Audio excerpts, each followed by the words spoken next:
પહેલાં તો એક તો પેમેન્ટ પ્રિડિક્ટેબિલિટી દે ડોન્ટ નો કે that they will get a deals or not. બીજું કે જે તમે કીધું એ ઘરવાળાનું પ્રેશર કે તમે શું કરો છો, is it a professional or not. લોકોને એવું સમજાય છે કે આ ડૉક્ટર છે, આ એન્જિનિયર છે, આ MBA છે, પણ આ કોન્ટેન્ટ ક્રિએટર છે એનાથી ઉપર એનું જીવન નિર્વાહ ચાલી શકે એવું હજી લોકો નથી સમજતા. ઇવન ઇફ આપણી પાસે ઇન્ડિયામાં one of the biggest content creators એવા છે કે જેનું 100 કરોડનું ટર્નઓવર હોય. યસ.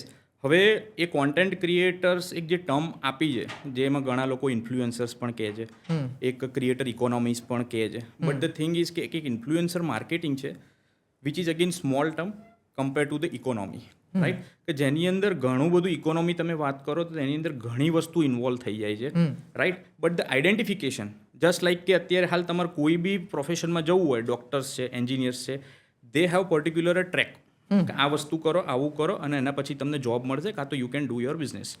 ઓવર હિયર હજુ કંઈ જ નથી because of this hall business is on social media only. અને જેવું તમને ખબર છે, સોશિયલ મીડિયા હમણાં 10-12 વર્ષ થયા કે જે આવ્યું છે, રાઈટ? હવે આ જુઓ ઇવોલ્વ થાય છે આખી વસ્તુ. તમે ગ્લોબલી જોશો તો ગ્લોબલી આપણા કરતાં 2-3 સ્ટેપ આગળ ઇવોલ્વ થઈ ચૂકેલું છે, રાઈટ? ઇન્ડિયામાં we will definitely go to there also. But the thing is what કે લોકોને હજી એ વસ્તુ સ્ટ્રક્ચર્ડ વેમાં કોઈએ પ્રેઝન્ટ નથી કરી કે ચાલો બોસ, તમને you know that I want to speak, I can do a good acting for example. તો એક્ટિંગ કરતાં આવડે છે તમને, તો હવે એને પ્રેઝન્ટ કેવી રીતે કરશો ત્યાં તમે, right? You need a writer or you need a script writer or the videographer or cinematographer or editor, જે તમને ટેક ટીમ જોઈતી હશે એના માટેની, રાઈટ? હવે ઇવન યુ ડોન્ટ નો. હવે તમે શું કરશો? કાં તો એક મોટો ક્રિએટર છે એને ફોલો કરશો કે આવું કરે છે તો આપણે બી આવું કરીએ. દરેકના માઇન્ડમાં એક ક્રિએટર એઝ અ આઈડિયલ છે, દરેકના માઇન્ડમાં એક હશે, રાઈટ? બટ હવે જે આઈડિયલ છે એ શું કરે છે, એ બી માર્કેટ ટ્રેન્ડ જોતો જશે અને એવી રીતે કરતો જશે. હવે સિમિલરલી ચલો તમારી જોડે ટીમ થઈ ગઈ, તમે આ કરો છો, તમે ઇન્સ્ટા પર લખશો કે DM me and you are hoping કે મને ત્યાં ઇન્સ્ટા પર DM આવશે, બિઝનેસ મળશે, રાઈટ? હવે તમને નથી ખબર કે હજુ સિમિલરલી લાઈક યુ જે બીજા લોકો કરતા હશે એમને કેટલો ધંધો મળે છે ત્યાં, એ લોકો કેટલા ચાર્જ લે છે, કેટલો ચાર્જ લે છે, તમે કયું ફ્રીમાં કરે છે ને કયું પેડ કરે છે. એક જ વર્ડ હશે કે માર્કેટ આટલું જ ચાલે છે. હવે ફોર એક્ઝામ્પલ કોઈ એક ક્રિએટર છે, એને એક્સ અમાઉન્ટ ચાર્જ કરી, ફોર એક્ઝામ્પલ લેટ્સ સે 50,000 તમે ચાર્જ કરી લીધું ત્યાં આગળ. હવે એ જ ક્રિએટર કંપની જોઈને પીચ કરશે ત્યાં આગળ. કોઈ કંપની નાની આવી, so they will set like let's do it 10,000 rupees. લાગે છે કોઈ કંપની મોટી છે, let's do it on 50 or 70,000 rupees, like that. ચલો વાંધો નહીં, તમે સેટ કરી દીધી તમારા એકોર્ડિંગ જેમ કંપની આવીએ, બિકોઝ માર્કેટ એવી રીતે ચાલતું હશે, બિકોઝ તમને ખબર છે કે તમારા જેવા સેમ ક્રિએટર્સ આવું જ કરે છે, એટલે તમે આવું કરો છો. તો આની અંદર તમે જે મહેનત કરી, જે મોટી કંપની માટે મહેનત કરશો એટલી જ નાની કંપની માટે મહેનત કરશો, તમારા એફર્ટ્સ તો સેમ લાગે છે ત્યાં, રાઈટ?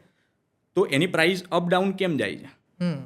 બિકોઝ તમને ખબર છે કે હું આટલી પ્રાઇસ રાખીશ તો કંપની નહીં આપે મને, એટલે તમારે એના લેવલની પ્રાઇસ કરવી પડે છે. એક આ પ્રોબ્લેમ છે. બીજી પ્રોબ્લેમ એ છે કે તમારું જે કોન્ટેન્ટ છે ને એમાં કોઈ ટ્રેડિંગ નથી, પરચેસ પ્રાઇસ નથી, તો તમે એવું માનશો કે આનાથી નીચે જઈશ તો મને લોસ જશે, રાઈટ?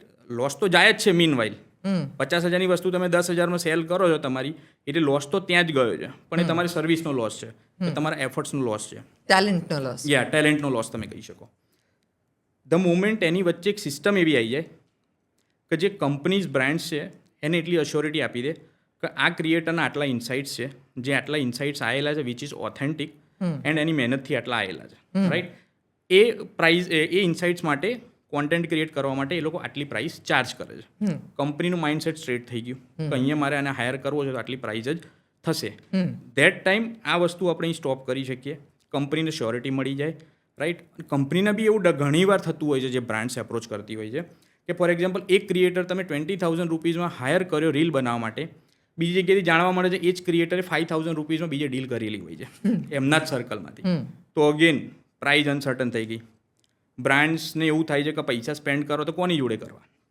એમની જોડે ફિક્સ ગ્રુપ હશે કે ફોર એક્ઝામ્પલ એક એજન્સી છે, કાં તો એક ક્રિએટર છે, એને બીજા 10 જણા ઓળખે છે, એમના સર્કલમાં છે, તો તમે રેગ્યુલર એમને ડીલ આપતા રહેશો, આપો.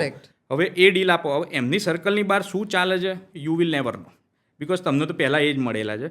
તો તમે એમની જ જોડે કામ કરો છો, રાઈટ. હવે તમારા જોડે એક એવું પ્લેટફોર્મ હોય એઝ અ બ્રાન્ડ કે જ્યાં most of the creator available હોય, ઇનસાઇટ્સ અવેલેબલ હોય, સિમિલરલી તમે જે સ્પેન્ડ કરે છે એનું એક્ઝેક્ટ ROI તમને કાઢીને આપે dashboard. So brands will be like that, okay આ ગઈ વખત આના જોડે કર્યું હતું, હવે આના જોડે કરો. પણ બ્રાન્ડનું માઇન્ડસેટ સેમ હશે દેટ ટાઈમ કે આ પ્રાઇસ છે તો મારે આ જ પ્રાઇસમાં કરવાનું છે. I can not negotiate or bargain. તો એમાં ક્રિએટરનો ફાયદો છે કે મેં જે પ્રાઇસ સેટ કરી છે એ પ્રાઇસ ઉપર જ મને આ વસ્તુ મળી રહેશે.